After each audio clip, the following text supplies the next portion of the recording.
Hi everyone, I'm Erica Jones and this is Michelle Lazarow and we are the co-creators of WeWorld. Children today are growing up in a world that is heavily revolves around the internet. From the time they are born, their lives will become documented. This digital footprint includes comments from others, some known and some unknown.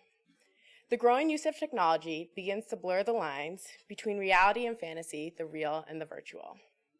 From an early age, most children are starting to use digital communication, commenting more freely, but often struggling to remember that there is someone on the other side of the screen. There is someone else internalizing and reading their comments. And it is in this world of unknown communication where a lack of empathy and compassion becomes apparent, as it becomes easy to separate a human from their online counterpart.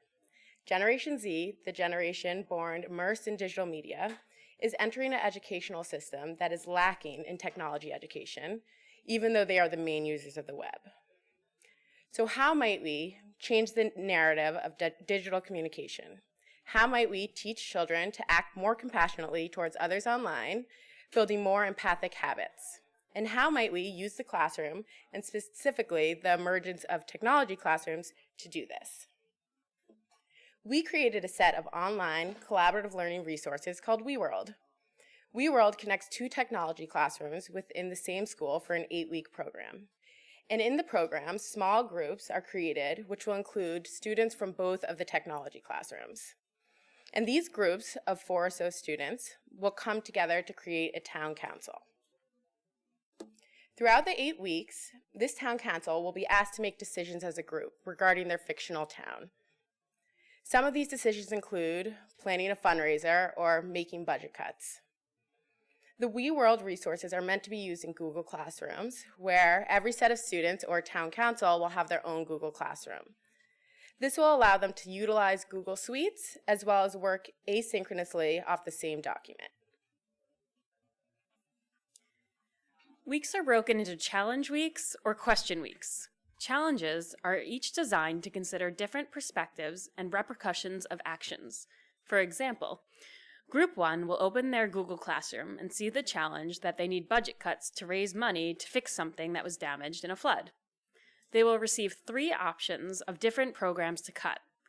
They will then have to write a persuasive letter to Group 2, the other half of their town council, convincing them that the choice they made was the right one. When Group 2 logs on, they will see both the challenge and Group 1's letter on their shared Google document, and they either have the choice to agree with them or make a convincing counter-argument that Group 1 will see when they log back in the next week, continuing the cycle of collaboration and encouraging communication to reach a common goal. In between challenge weeks, there will be discussion questions that are meant to elicit more personal responses. Students will have a thread so that they can respond to each other's answers, adding a more human element to the person that is on the other side of the computer, utilizing effective learning to strengthen empathy. Our design was influenced not only by learning theories, but user feedback as well. We began with a very basic CSCL framework to build empathy in a digital space.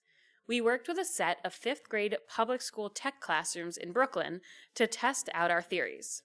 After our testing, we found that students were more engaged when they had a goal to work towards and were emotionally invested in the outcome.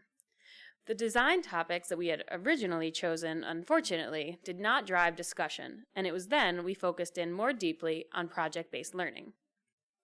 As we redesigned our curriculum to focus on the town council idea, we found that the topic of charity was the most hotly debated topic and elicited the most emotion, which is where we brought in effective learning and used that to facilitate conversation among council members. It is not realistic for 5th graders to always have self-driven, deep discussions, so we incorporated scaffolding through a teacher guide that accompanies each week with instructions for the activities as well as guiding questions if their students need help facilitating conversation. WeWorld is trying to change the narrative of online communication, where it is easy to hide behind a username and forget that there's an actual person that you are speaking to.